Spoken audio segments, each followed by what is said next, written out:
We are always very proud to represent the artists that are the fellows, and especially with this group here with us tonight. So, all right, so we're gonna meet our artists. Yay! So I'm gonna let you guys introduce yourself and maybe give us a little background of who you are, kind of where you grew up, where you came from, just to give us a sense of who you are. So we're gonna start with Marc. Hi, I'm Marc Travanti. I grew up here in Kenosha. I went to I went to college at a couple colleges in Wisconsin, first at Parkside for a couple of years, and then I went to Whitewater, and then I went to graduate school at the University of Colorado Boulder. And while I was there, I was doing mostly sculpture and a little bit of ceramics. After graduate school, I moved to New York City to pursue a career in art. And my timing was good because it was the same time that the art scene was happening in the East Village. So I quickly became part of the East Village art scene. And within a few years, I was exhibiting work throughout the city at galleries and museums, and also had some shows in Europe. When I first got to New York City, my income came from building and repairing newspaper stands, working at a gym, and doing magic and juggling shows for private parties. I gave up those shows when I got an art teaching job, and I continued to work at the same school for more than 3 decades. During most of my time in New York, I also ran a small martial arts school where I taught karate. Came back to Kenosha in 2018 to spend time with my family here, and also look after my mother in her old age. Should I also talk about art, or you want to move on? Let's move on, let everybody introduce them. We'll come back around. Okay.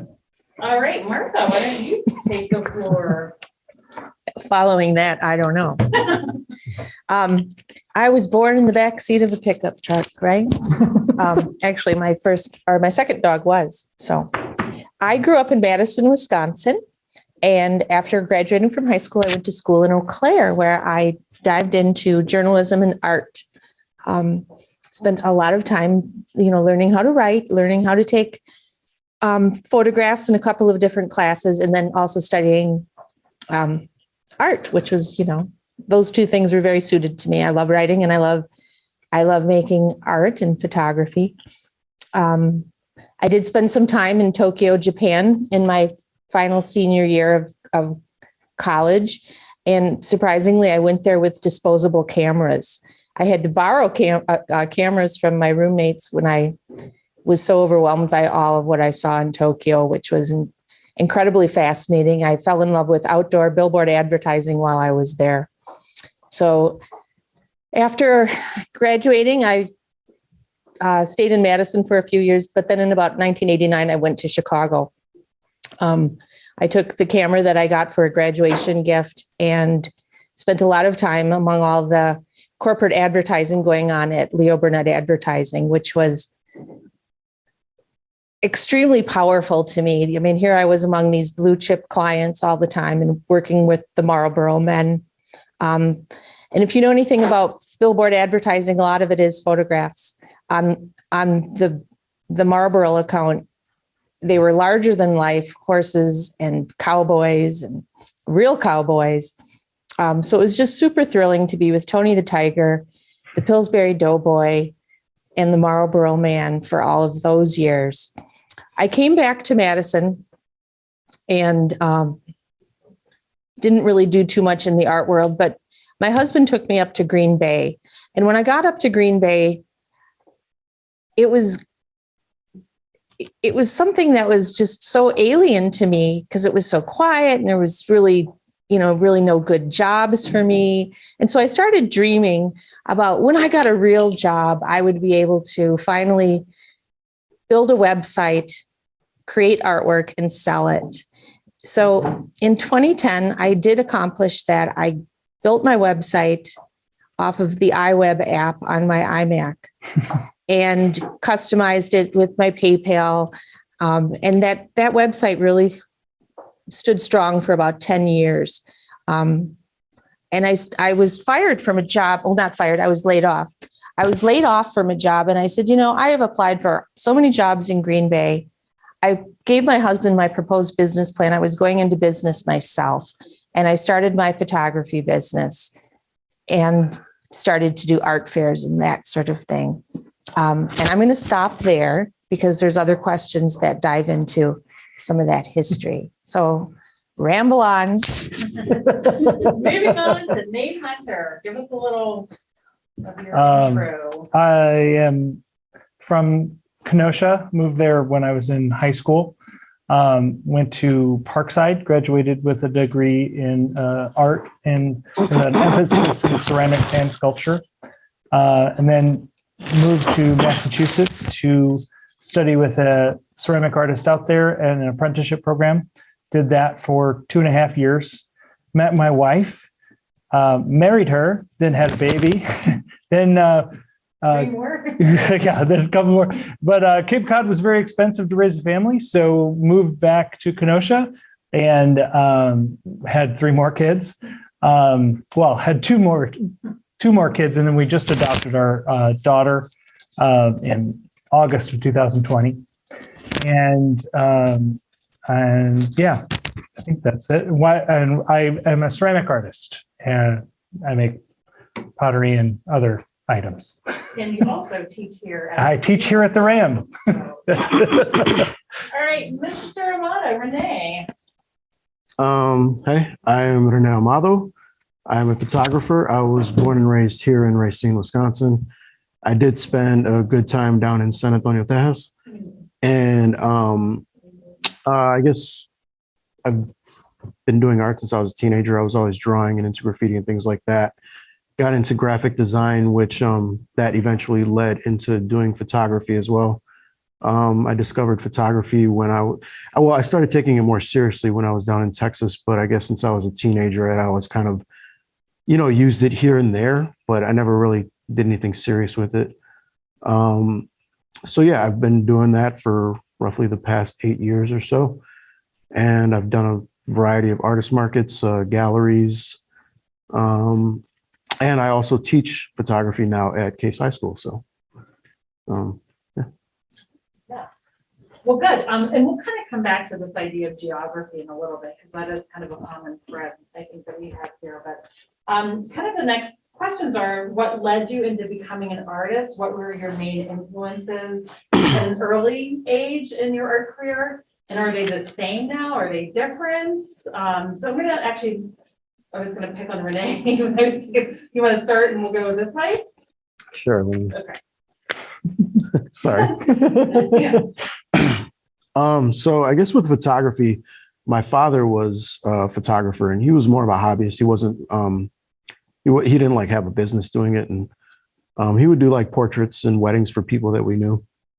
So I was around it, I guess, as a kid. And I used to always look at his photography magazines that he would have around the house. But like I said, I didn't really get into it seriously until much later on. As a teenager, I would go to a lot of lowrider shows. And so I would always want to bring a camera with to go there and take photos. And I still have a lot of those photos at home, actually. But I wasn't really doing anything serious. Those photos they're not all that great. They're just like snapshots from old cheap point and shoot cameras.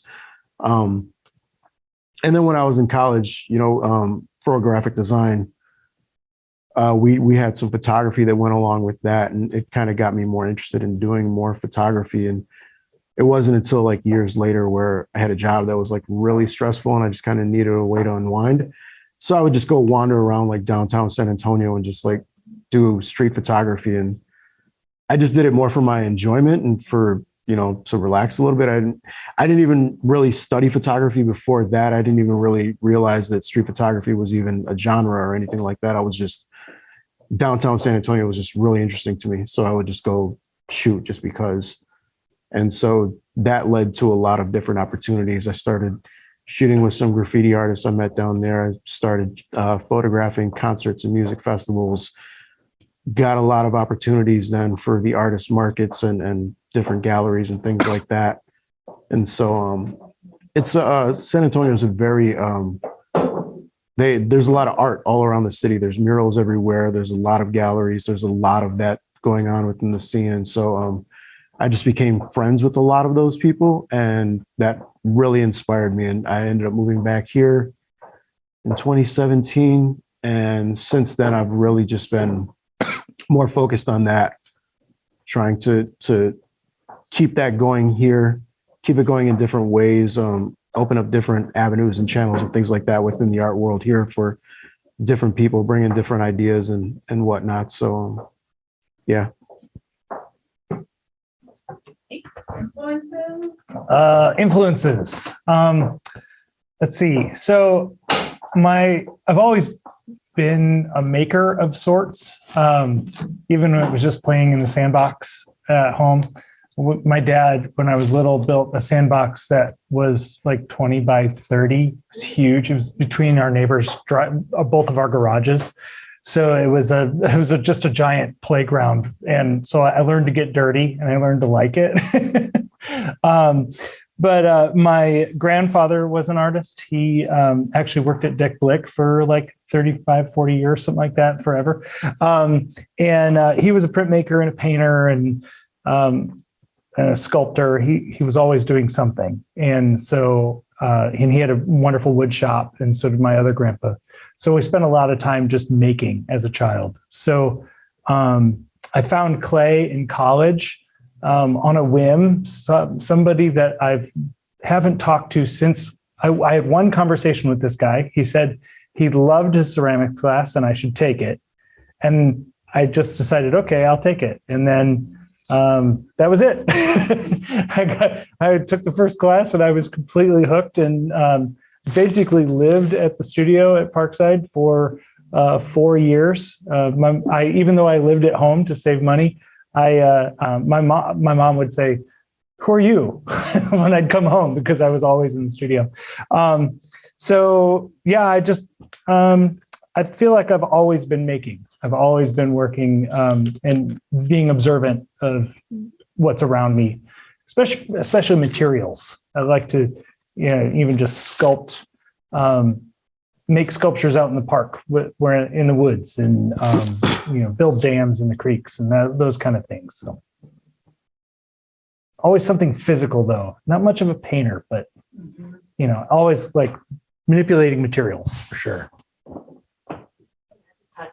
I had to touch it. That's right. That's right. Martha? I have a lot of underlying influences. I don't know which ones I should tell you about. I had wonderful art teachers in elementary school, and I used to walk to school. Every morning I would walk to school with my little neighbor friend, Tanae Lode.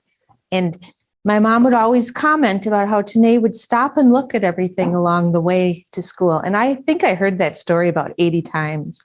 So I think I owe it all to Tanae Lode, who told me to slow down and look at my surroundings. She gave me a 3-ring binder for one of my birthday presents when I was like 6.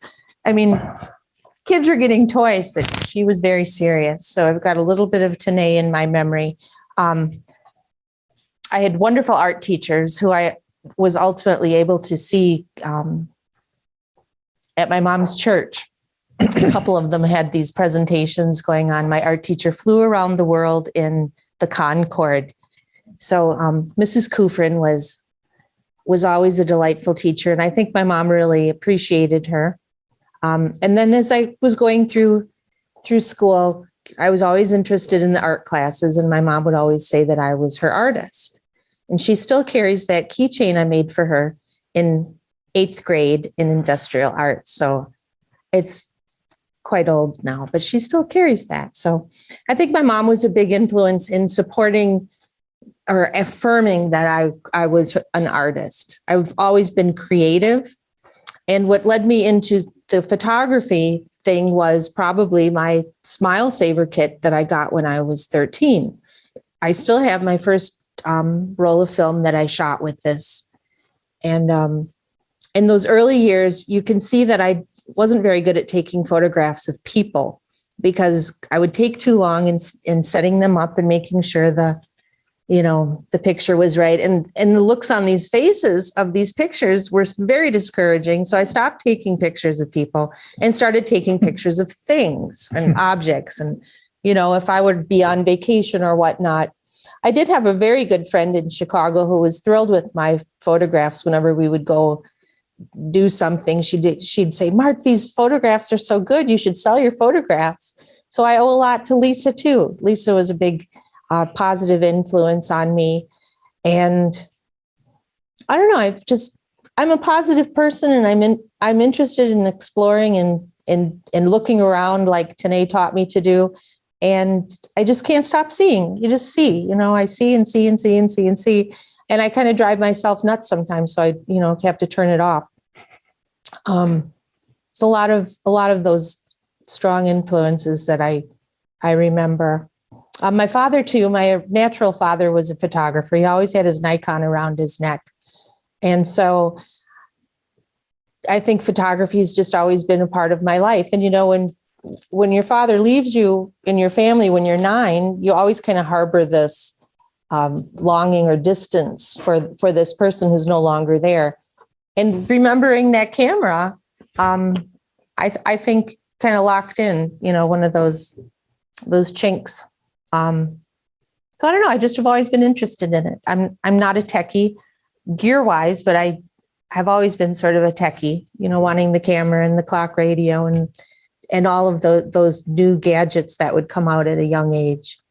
So the camera is pretty gadgety. I like it. Marc, please. Like Nate, I also like making things. That was always my favorite thing to do. I remember as a kid just sitting around or laying around thinking, what can I make? What can I make? What can I make? And I always liked materials, putting things together. I'd make robots out of cans. If there was some wood around, I'd try to make a boat. Bring it to the water. And of course, it would sink, but I would do things like that. Any materials I could find, I always liked working with. And in school, yes, as you mentioned, art was my favorite subject. And I had some teachers who were influential. I guess their enthusiasm for art just wore off on me. And by the time I was in college, I realized that you could attach art to almost any subject. So all the subjects I was interested in, or the few, I eventually realized, hey, this subject matter could come into my art. And that meant a lot to me. I felt like I could accomplish, a lot of things through the realm of art. And I wasn't as interested in other subjects anyway. I mean, I was a bit, but when it came to trying to flesh out an idea in art, that was always more exciting to me. And also like Nate said, the physicality of the material was always important. Even though I would often start with ideas, it was somehow bringing that idea, into the realm of a physical object. And I also like doing stuff that involved sculptural work and painting together, and probably because some of my first work was in ceramics. I was also early on influenced by musicians.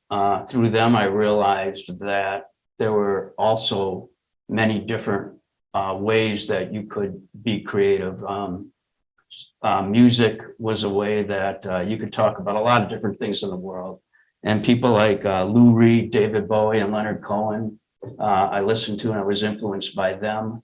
And I realized that art could have so many characteristics. It could be done in so many different ways. It could be funny, it could be dark, mysterious. And then by the time I got to New York, there was just so much art going on, and just hanging out with artists, exhibiting with artists, seeing their work. They were always huge influences for me. And also my wife, Margaret Clark, the artist, she's a big influence, and we have constant interchange of ideas.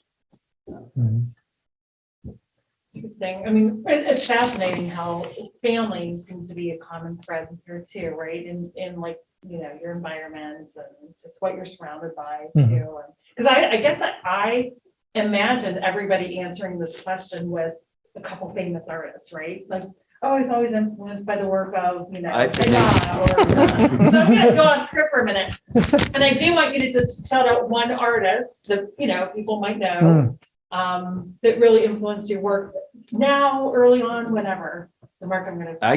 Can I name more than one? Yeah, do a list. I have several. I mean, some who I worked with and some from the past, but I don't know how known these people are, but Kiki Smith, Laurie Anderson, Yoko Ono, David Wajarnowitz, Robert Longo, Jasper Johns, Francis Picabia, Edvard Munch, and El Greco, to name a few. All for different reasons too. Yeah. Yeah, yeah. They're very different. Yeah. Yeah. Martha, is there one or two that just come to No, your mind? none. She's an independent woman. I have to say it's probably Georgia O'Keeffe and Alfred Stieglitz. Mostly Georgia O'Keeffe. I read a really wonderful book about her right after graduating from school, and that really opened, the world of Georgia to me. And I do like her treatment of color. So I think name wise, that would be the two. Okay, done. Names. The two that come off the top of my head are Constantine Brancusi.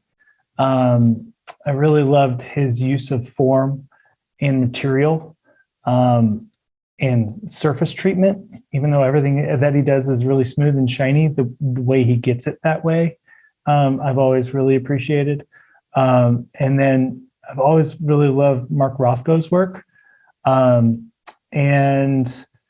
just his use of color and pattern and using the canvas for things other than representation, I guess. And I think my grandfather, he isn't famous necessarily, unless you roll in Dick Blick circles. But he always had a really great, his work was always so varied. And so I learned really early that you didn't have to be one type of artist. So he was a printmaker, and he was a sculptor, and he was a painter, but he did it all very well. And he had this really great way to sketch. He would just sketch all the time, and his mark making was always just really nice. So, yeah. So you kind of caught me off guard when you asked that, and I kind of rambled on. I didn't really jump into influences. But I guess coming into photography, I didn't really have that traditional background like some people do of going through like art school and studying it. I didn't know anything about any photographers other than it was later on when I realized that there's an LA-based photographer, Esteban Orio, who I had been seeing his work since the 90s and always paid attention to it because he worked with a lot of hip hop artists. He did a lot of editorial portraits for different hip hop magazines. And I would always see his photos and they always caught my eye, and I didn't realize who he was.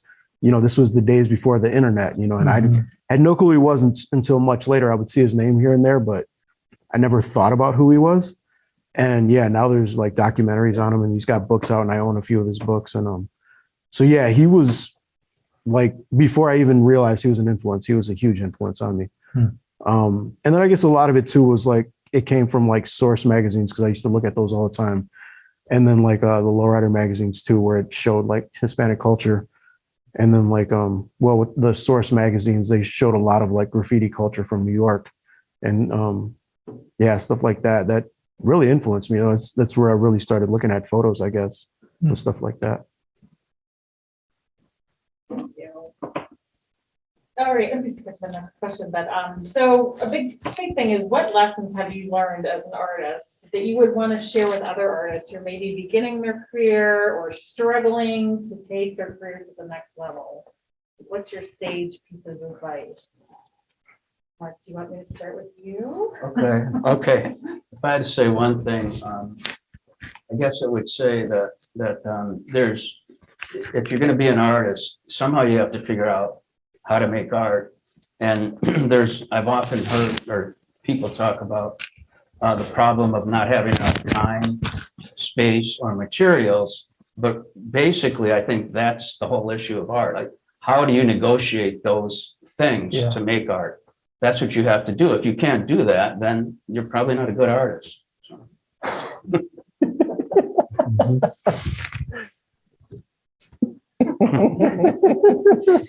Uh-oh, now my cover's blown.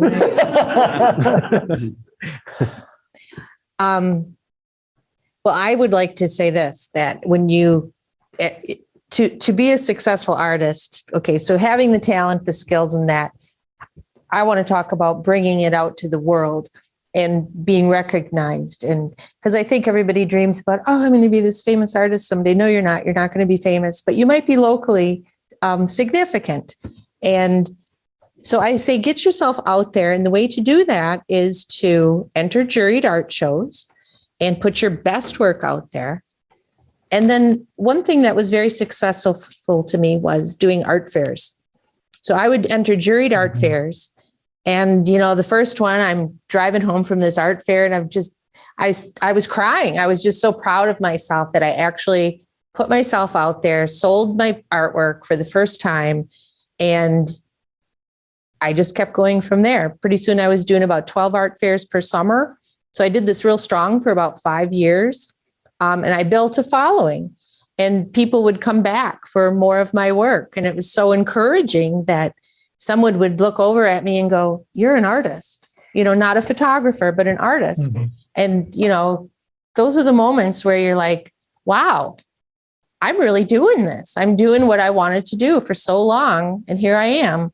You know, my nephew appeared in one of my first art fairs and he goes, wow, where did this all come from? You know, and my sister and my mom both looked at each other and smiled because they knew I had been building up to this for a long time because they know me the best. You know, I'm not paying attention to it like they would be observing me from a distance. So get yourself out there, enter the juried shows and put your best work out there. That's going to get you one step. And once you start doing this, then it grows and you can see more opportunities as they present themselves. But it's that first step you need to take.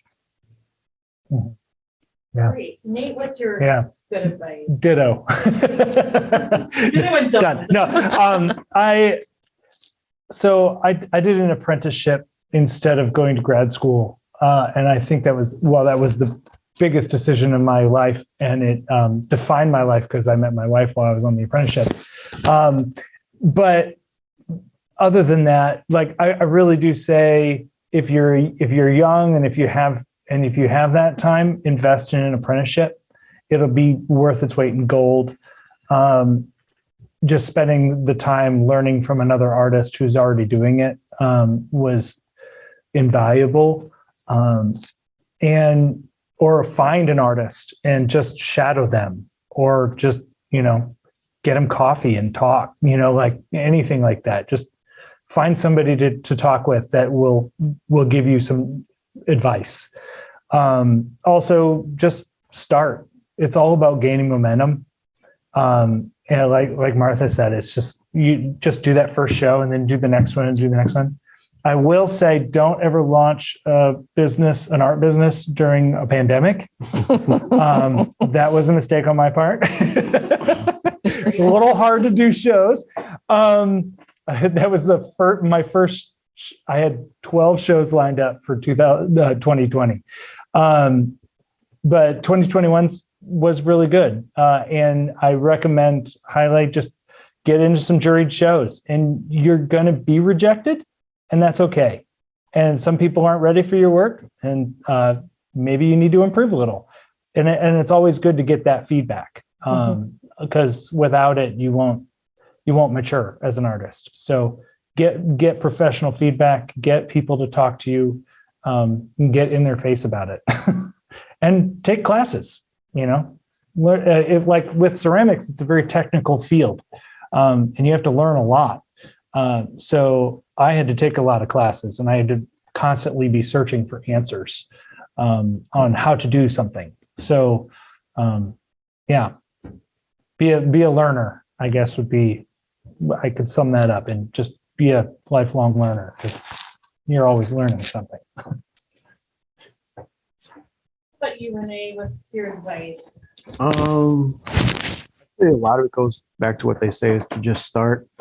And one thing that I've noticed a lot with different artists that I've known and met and people along the way, and even myself at one point, is there's a lot of people that will do art and kind of do it quietly because they don't think it's good enough or they don't think people will like it or something like that. And stop lying to yourself about that, because this world is so big. There's so many other people out there that are just as weird or just as different as you and will enjoy it. And with the internet and social media and all that, you will find an audience somewhere, even if it isn't in your immediate neighborhood or community. There's somebody out there somewhere in the world who will like it and enjoy it and support you. And so even, if you try to get into these juried shows and the people around here don't like you, there might be somebody somewhere else, and maybe you'll find yourself in another part of the world. Eventually you'll be a successful artist. So don't be shy about what you do. Put it out there. Somebody will find it and like it, and just, keep going with it. And if you can't necessarily leave the community you're in and people aren't supporting it, just keep going and just, become a leader if you need to. And hopefully maybe you'll bring some other people out of the woodwork that, were in that same boat as you. And so, yeah, don't just put your work out there. Don't let that hold you back. Let's start with the next question. All right. Are you ready? All right. Okay. So what challenges have you had to overcome as an artist, in particular gender, social, race issues? I don't feel like I ever had anything with genders, social or race. I think if anything, it was just that kind of feeling like I was just saying, to put your work out there and kind of feel like you belong somewhere, and like not feeling ashamed or like you have to hide it or like like I've gone through that, because I feel like people I knew at one point, they saw me doing photography and they were just like, oh, that's cool, and then they just like, do you see that game last night, and they didn't listen to me, they didn't think too deeply into what I was doing. And so overcoming that challenge of like that imposter syndrome sometimes, I think, or maybe that's not the right word, but just not feeling good enough, not feeling like your work is worth anything. You just keep pushing with it and you'll find, your community. So just getting people to take you seriously, and then, getting that support behind you. Because a lot of those people that were kind of looking at what I was doing as just a hobby are like, oh, now, they look at what I'm doing. So, yeah. Me, challenges? Ditto. Yeah, I actually I wrote on here imposter syndrome. That's been a big struggle. Just feeling like I'm an imposter for a long time. Just like they're going to find me out eventually. But I feel like every artist I've ever talked to feels that way. I think that's just part of our own introspection and our own ability to emote that. Those inner feelings, they're always there, especially for when you're trying to like take something that you've made or something you've created and then show it to other people. There's a vulnerability that happens there. So that imposter syndrome was definitely something I had to overcome. And it's really just from getting out there and doing and starting. I feel like once I started to take myself seriously, other people took me seriously. And so, yeah, for sure that. And then I think also just developing a body of work that I was proud of, because I was kind of dabbling on all these different things. It was really a challenge to not pigeonhole myself, but give myself direction. But that took a long time to develop. But I really like where I'm going now. I really like where this body of work is going. And so I feel like I've gotten over that a little bit anyways. Do you guys think age has anything to do with it? I think that as you get older, it definitely is. It's easier to feel that imposter syndrome for sure. Like when you're 20, you're invincible. You can do anything. But when you're 65, it's hard. But I have students who who took every class that I ever offered here at the museum. And now he's showing in galleries all over the state. And he was retired when he started taking classes. So I feel like there isn't really an age limit, but there is definitely a mental fortitude that you need to have in order to keep moving forward and putting yourself out there and putting your work out there. Yeah. If I can add to like what you were saying about age, I think, yeah, like what you were saying, that when you're young, it's like, you know, you just feel invincible and it's like, who cares? Mhm. You know, and then you start getting older and there's a shift in that attitude, at least with me, where it's like, I'm more comfortable with who I am. So I don't really care, Right. you know, Yeah, but at the same time, like, as you get older, you also kind of fall out of line with like, what's cool or what's, you know what I mean? You can always be cool, René. Exactly. And so like when you enter like with my students, for instance, they're trying to do these different things. And then the stuff that they show me, and it's like stuff that I haven't done or stuff that like I didn't know people were doing, but yet they still look at my work and think that it's cool, you know? And it's just like, I look at what they're into and I'm like, I got to find out about this, you know? And they look at me and like, oh, wow, he's doing some stuff, you know? So it's kind of weird, like how that happens. Good Like, interplay. yeah. So, Mhm. And again, that lifelong learning. Mhm. Yep. Mhm. Absolutely. Martha, challenges, some of your greatest challenges as an artist. Okay, so that question morphed, right? Bit more. Challenges you've had to overcome as an artist. Well, I was preparing for the gender question. And please. And the gender question, I'm limited sometimes where I can go. Like, you know, I see great things all the time and I'm like, I can't pull over here. You know, this is like a dark alley. I'm not going to stop here and get out and photograph this industrial building that's perfectly lit and just, you know, an amazing shot. I have to drive on. So I miss out on those, you know, going into Detroit and trying to find, you know, a body of work down in there. I've done a lot of this industrial type theme work, industrial color, I call it. And some of those places are, if you notice, they're usually all during the daytime. A lot of it is along the Great Lake region here. So that's a hang up for me. I would like to do that, but I can't. So, you know, I've moved on away from, you know, trying to do dangerous photography. Imposter syndrome. Yeah, I think we all have self-doubt, you know, and you're only as good as your last best award-winning, you know, piece. You know, it's really hard after you do win an award to go, oh God, what am I going to do now? You know, and you really have to challenge yourself to start again, because you know, you get to these different plateaus where you do have to start over again all the time because you want to keep bettering yourself and you want to better, you know, from what you've done before and not compare yourself to others. You know, I think a lot of people get stuck in this, you know, looking sideways at what other people are doing. And that's really a disservice. So you really have to, you know, refocus. And that's one thing I really enjoyed about this fellowship was I was the judge. I was looking at what was going to go in this and nobody else was. And it was a real freedom to me to be able to say, wow, you know, this piece of construction work, you know, this one, I don't know, you're not showing any pictures. This one right here. Oh, this one here. Up, Right there. like down this one. Yep. I love this picture and I just get such a wonderful feeling from it, but I don't care if anybody else likes it.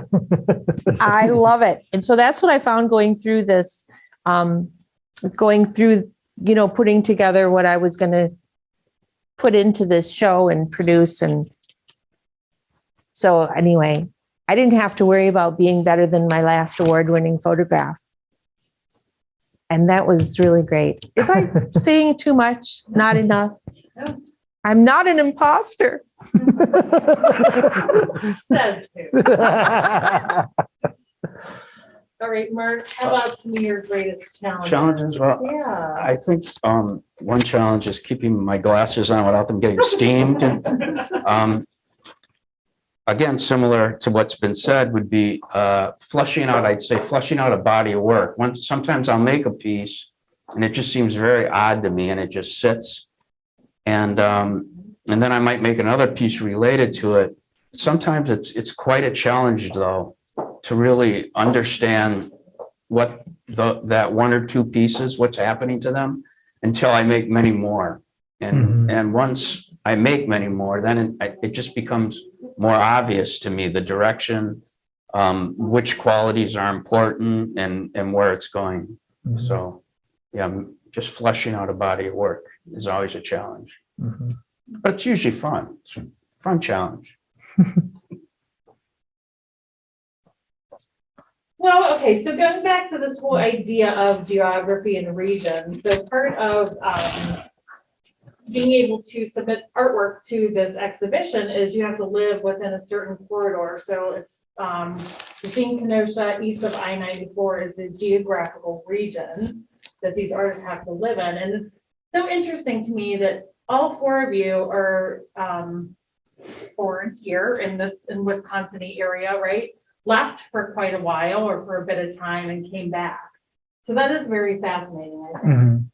But what in particular about this region or this, geographical area really influences your work or, practically, theoretically, is there, a main influence from being in this Racine and Kenosha area? And you can say no if there isn't.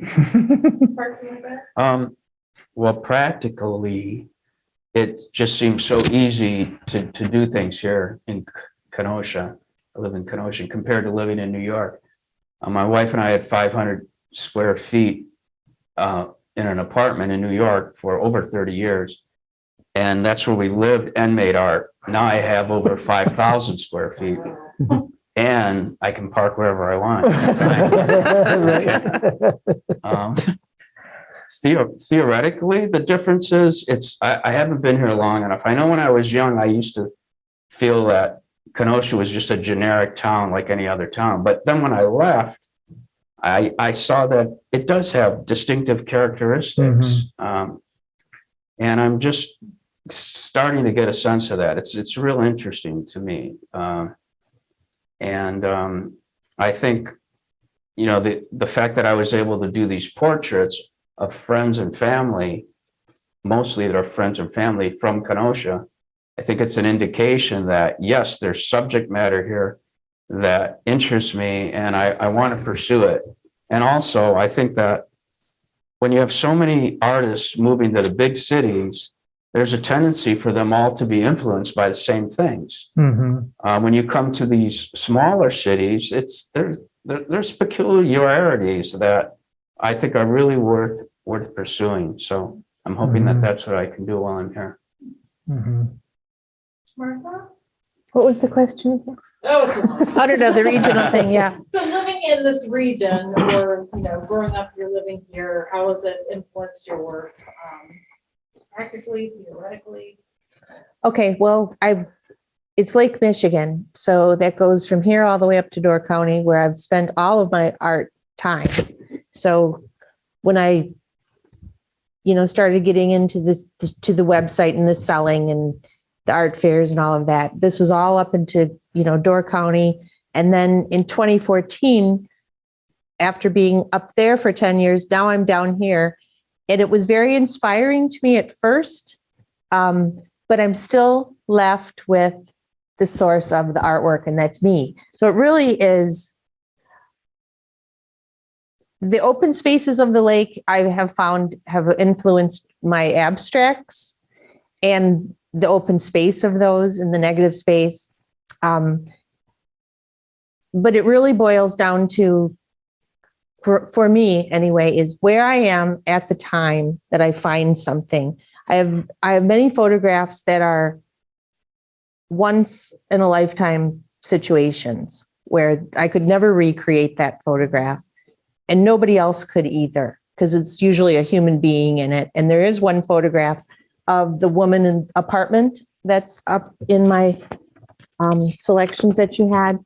It's this one. This one. So this is what I'm talking about, where why was I here at this exact moment in time in my life to get this photograph of this woman and her cat separated by the brick wall and all of that? So that's a very personal photograph because it's just random out of the blue. It has nothing to do with where we are. It could be anywhere in the whole world. You know, it's what I saw and what I grabbed, you know, I was placed there to photograph that by my higher power. I do a lot of praying when I'm out photographing so that I pray to see. And those days, I have seen some really amazing things. There are other days that, you know, you're just zipping around and seeing and capturing. But there's something about this area that's real gritty. And I find it's very multicultural in Racine and in Kenosha. And sometimes I feel like I'm in another city and, you know, another part of the world. And I do try to replicate that feeling in my photographs as if I were in another country. Because I really am kind of a homebody with 3 dogs and we don't travel very much. So I have to travel in a different way to present it through my artwork. So I don't know. I've talked enough now. Next. Neat. Oh, yeah. I think that this region plays a lot into my work. I have a really great church family, and most of my family is here as well. And so being connected to people and being connected to other potters and stuff like that. I fire wood firing. So I'm literally using the trees around us to make the pots and the sculptures that I'm making. But it also takes 12 people for 7 days to fire a wood kiln. So it takes a village to do that. And then I'm also using local clays for some of my work and experimenting with all the local materials in my work. So yeah, it's kind of all intertwined. It's like a big hodgepodge of everything that is local. And I think teaching here at the museum has been a major influence as well. I realized that I've been teaching here for almost 15 years. You're lying. You've been fine. Yeah, right. I instantly felt old when somebody asked me how long I had been teaching here, and I hadn't thought about it. But yeah, I think just interacting with students and interacting with people who have never done it before, I'm constantly reminded about what my first day was and what they're experiencing I can relate to. And so that influences my work as well, just as I'm in the studio working. And I like to work alongside the students so that they can see me work, but also just to feed off of that creative energy in the room. And so, yeah, being here in this place is really important to me for a lot of those reasons.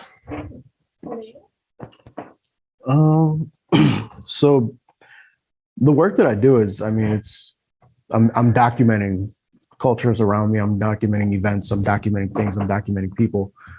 And so, yeah, I mean, pretty much wherever I go, it's my surroundings are all in my work. And being here in Racine, I've been here for the last 4 or 5 years, something like that. I feel like there's definitely been a shift in how I do that and what I've been doing. I found myself in different circles. I found myself in different types of events and different types of places. So I have to adapt to that, and I have to change the way I shoot, and I have to change, the way my photos look then.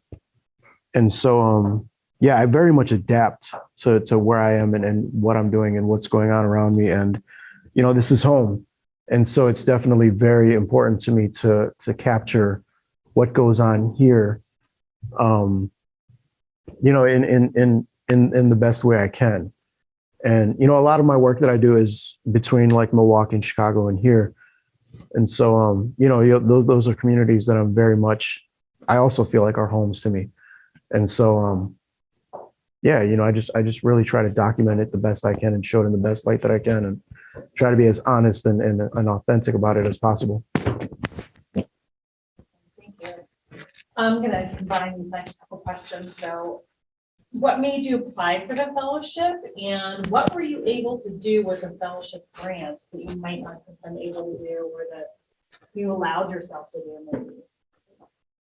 Who wants to start? Should I go in the middle and work? I can start. Nate. Yeah. So I actually tried to apply last year. And I was down to the deadline and I couldn't figure out how to get Photoshop to get the resolution of photos that I needed in order to submit. So I missed it by an hour. So I reapplied this year.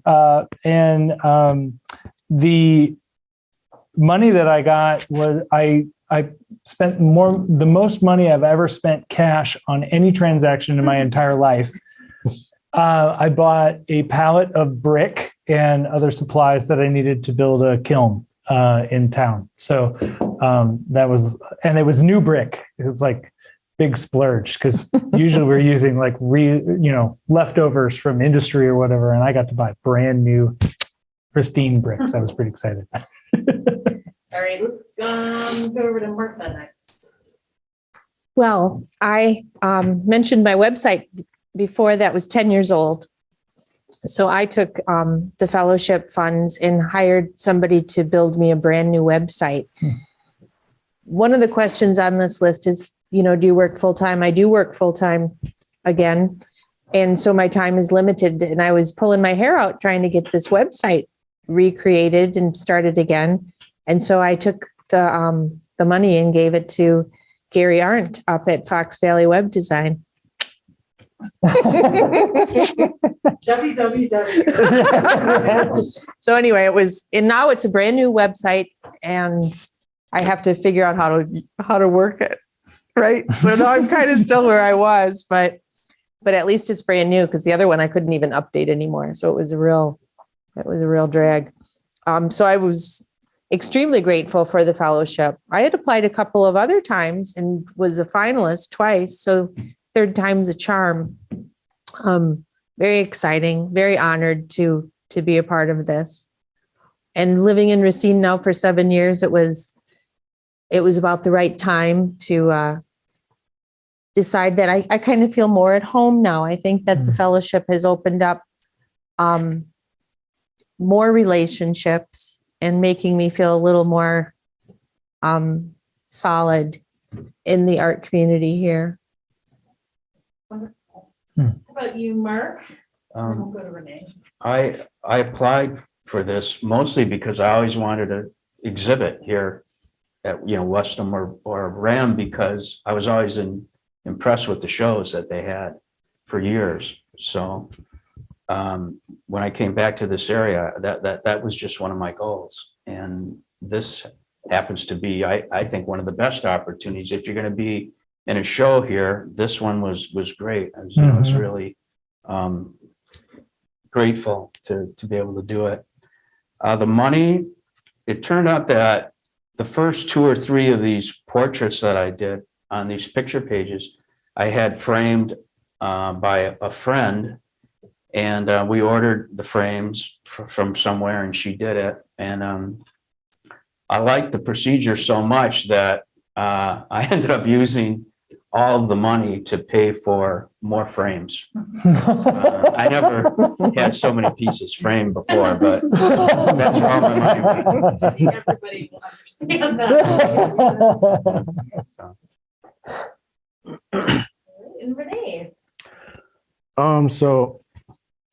So applying for the fellowship, I almost didn't do it. It's kind of like what you were saying, where it was down to the wire. And yeah, it was very much, I'm pretty sure I applied on the last day you could apply. And You'd be surprised. Everybody waits to the end. And it was one of those things that I just kind of was like, whatever, they're not gonna pick me, and I just put my application out there anyway. And yeah, a couple weeks later, whatever it was, a month later, however long it was, that we get that letter. And I remember I kind of put it to the side, and I was just like, at first I was like, I'm not going to read that right now. I'll look at it later. And I looked at it later and I started reading it, and I read that congratulations, and I kind of read past it, and I was like, wait, hold on, what? And I went back to it, I was like, oh, I got it. Yeah, I didn't think I was going to get it at all. I just applied just because. So yeah, it was pretty awesome to get that letter and see that I got it. And as far as the money goes, well, everything was shut down last year, so that extra cash came in handy at that time. It was very much needed. So yeah, that was. It is expensive to create art, and I think when we get out there and price our work, it's very difficult to capture that cost back Yep. sometimes. Yeah, no, it's true. So with, so this tends to be about a 1.5-year process. You're alerted usually in March-ish, and then your exhibit is in the following August, September, November, through November. So what was your process like? How much new work did you create? Did this lead you into any other different directions than you normally do? I mean, you kind of already said that a little bit, maybe. But if you want to... Yeah, for me, I worked in many different directions anyway. So for me, it almost did the opposite. It made me really converge, really focus on one thing. And I actually did over 150 of these pieces. I like doing it. It just really made me stay focused. So I liked that process. The duration was good. And so all your work was new in this exhibit? So, Yes. Yeah. It was a specific body of work done for this. Yeah. Martha. I think I've got about 60% new in the show. Panic, I don't know. There was a damper put on, the 2020, which was really, it was kind of like a wet blanket thrown over some of the enthusiasm and the optimism, because I think we got announcements in January that we were selected this last January, 2020. Yeah. And then about 6 weeks later, it's like, okay, but you can't go out of your house. So I'm like, what? So for a long time there, I was just, kind of idling and incubating thoughts and thinking and knowing I had another year, that's a long time. I never procrastinated. But I think that really shaped it for a lot of us. You did 150, probably because you weren't going anywhere, right? True. Yeah. So that I think it had an influence on everybody, probably. I don't know. I wanted to drive to Chicago when everything was shut down, but then you can't go because nothing's open. What if you're thirsty or that? There's nowhere to go. So you couldn't go. It's like, oh, that's not really a good idea. So I've kind of lost track of this question. I think you're doing good. It was just all right. The process and, Yeah. The process. So, I just thought it was really very well organized. And as long as you stuck to your timeline, I thought it was really helpful getting those, submit this now, from Kendra, right? Submit these now and then submit these then. And then suddenly your show is taking shape. And it's like, okay, wow, I've already done half of it, here we go. So I think that was really very, very helpful to have those timelines and to meet those deadlines. And I think especially for somebody who is a procrastinator, it does make you focus, right? Yeah, you have to have that. Yeah. And the reminder emails too. So yeah, you do have to be organized and you do have to plan. I don't think you should wait till the last second to pull something like this off. There's, there's, production time and supply time. What if you couldn't get your supplies in time or? How about you, Nate? What was your process like?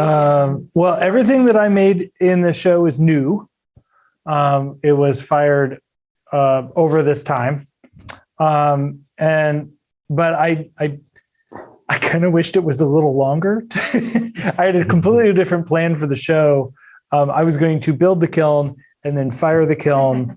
And then all that work that was in the new kiln that I used the money for was going to be in the show. But the deadline to have all the pieces finalized came a lot earlier than I thought. And ceramics you need a lot of lead time. So I didn't have the lead time that I needed to do the show that I wanted to do. But I really loved being able to focus and to explore just a single body of work. And I feel like I've got, just on the notes that I've taken from this body of work, I think I've got my next 10 years planned out. I just have to execute now. So, And your work changed. I know your work. And Yeah. I could see the change. yeah, very much so. Yeah, it made a big jump. And I started experimenting with making clay do things you don't normally make clay do. Clay doesn't like to be flat. It doesn't like to be big. Over this time, I've figured out how to make it flat and how to make it big. And hang it on the wall. And hang on the wall. My goal is to actually go even bigger. So like I want to go 3 foot by 3 foot, 4 foot by 4 foot, like get really big with it. So, and all of this was kind of the kickstart that I needed to get going and really pick a direction and just go for it. Renee, how was the process? Did your work change? Did you make a lot of new work?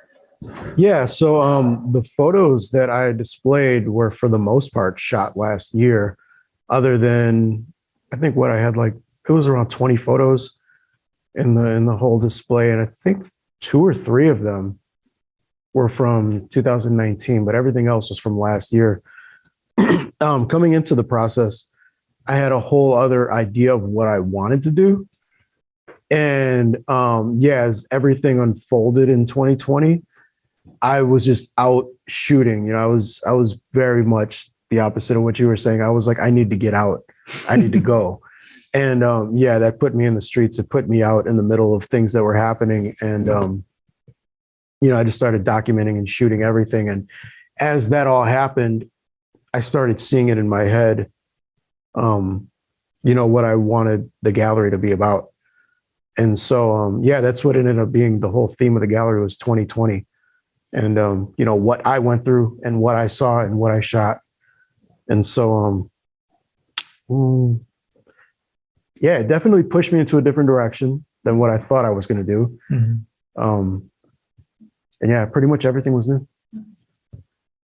Well, we are going to be winding down in a minute. I did want to just kind of get everybody's thoughts about, if you would recommend this to other artists, and kind of your future thoughts about your art too. So we'll kind of take this last round to kind of speak to that.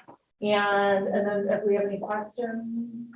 No? Okay. So Marc, if you just kind of want to talk about your future, but also if you would recommend this. Oh yeah, of course I would recommend it to other artists. It's a great opportunity. While I was working on all these pieces, I mentioned that I was trying to stay in a particular format, was relatively small, and putting an image, drawing an image on an existing image. But during that process, many other ideas came to mind, many different ways of doing these pieces, larger with different materials. Maybe it's all done in paint, or maybe part of it's photograph. I photograph an image and then I paint on it. So that's what I plan to do now, is explore venues that this work implied while I was working on it. Well, absolutely. I think all of the artists in this region should apply for the fellowship. It's an honor, and it frees you up to do something that you've never done before. And that is to create a show. I mean, there's a lot of wall space that you need to fill, or the room size. So start thinking of your ideas now and apply. Mm-hmm. I think one thing I noticed, that of my 3 different entries to the fellowship, they were all very different. So I think that's important too, that it would be interesting to see all 3 entries side by side. You'd be amazed at the difference. So somehow this one, caught.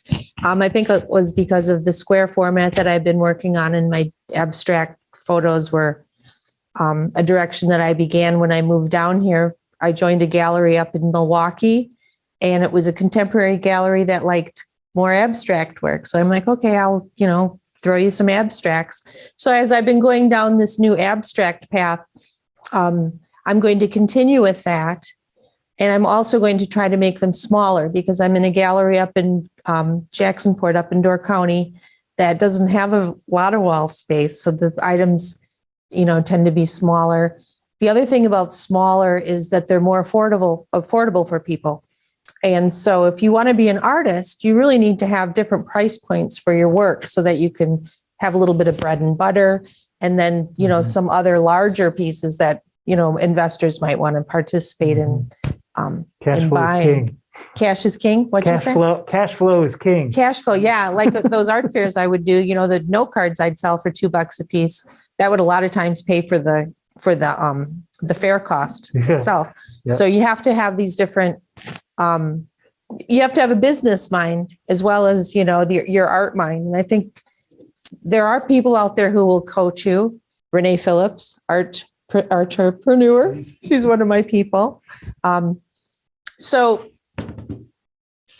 yes, I'm going to continue with my abstracts and doing more and more squares. And I'm excited about that direction. But I won't let go of my individual people either. I like those vignettes, those emotional vignettes that I like to find. Nate? Well, I guess I kind of touched on it earlier, but I'm going to go bigger in the future. And I was talking to Bruce Pepich, who's the director of the museum, and he said that I think it was at the opening, and he said the line item on your resume for this fellowship, having this fellowship on your resume is going to be worth more than the money that was given. It's like, so far it's proving itself true. Just having that, having done a fellowship for a museum that I don't think us locals really realize the treasure that the museum is. It's the largest contemporary craft collection in the country, here in Racine. And people drive by it all the time. They don't recognize what's inside, but it really is a treasure, and it's well renowned outside of the region, especially in the clay community. And so having that on a resume is invaluable. And then, I would definitely recommend it. Don't hesitate. Just apply. And maybe like even the emerging artists too. Like, would you recommend doing that as opposed to what are your thoughts on that? Yeah. Touching back on the idea of the imposter syndrome, I know I've had some conversations with people after the announcement of who won, and people I know that saw that I won and were congratulating me, and they would say the same thing, like, I thought about applying, but I just didn't. It's, and it's like at first when I got it, I was definitely intimidated, like, oh my God, what am I going to do? So there was definitely that feeling of wondering if I would be able to, display among, the other winners. And I definitely don't feel that way anymore. And so, to the other people that I know that may be a bit shy about, applying to something like this, just go for it. Even if, don't worry about whether you get it or not, just go for it, put it out there. It's definitely been a good experience, with the support that you all have given and those reminder emails and keeping everything on track. All around, it was definitely a really good experience. Mm-hmm. As far as the future of my work, anybody that was looking at what I was doing last year saw that I was doing a lot of building, with building custom frames for photos and things like that. And so I do have some more ideas in mind of what I want to do next and where things I want to display and gallery ideas and whatnot. And they're definitely going to be, I don't want to go too much into detail, but it's definitely going to be more than just a photograph. So, yeah. Yeah. Well, I want to thank you all so much for being here, for participating, for applying for the fellowship in the first place. I want to remind everybody that each of their exhibitions runs through November 27th. We're open Wednesday through Saturday, 12 to 4. Please come see these wonderful exhibitions. And I think you'll learn a lot. You'll be really inspired by their work. And another reminder to please apply for the upside down card here, the fellowship next round, which the deadline is sometime in January 17th. So Apply now. Apply now. Don't wait till Don't wait till the last minute. And again, as Mark has said, if you applied before and you didn't make it, doesn't mean you won't make it this year, right? Keep applying. We've had several of the fellows over the last couple of years who's applied more than once and took 1 or 2 times to get in. So please apply and don't log off. I do have a question. It's like, and actually, I think I know the answer, but I hate to say it. there's a question on the floor. If my art studio is in Racine, but I live in South Milwaukee, would I qualify? I do not think so, but that is a good question. Why don't you email that to somebody at RAM? Kendra. Email, Kendra, KVOELZ@ramart.org. She would be the best one to answer that. Pretty sure the answer is no, but you never know. So again, thanks to the Osborne and Sekich Family Foundation for supporting this, for helping us, get this started. It's a wonderful, wonderful program that we do for local artists, and we're really proud to host wonderful artists like these guys at our museum, which is celebrating its 80th birthday next week. Woo! Thank you.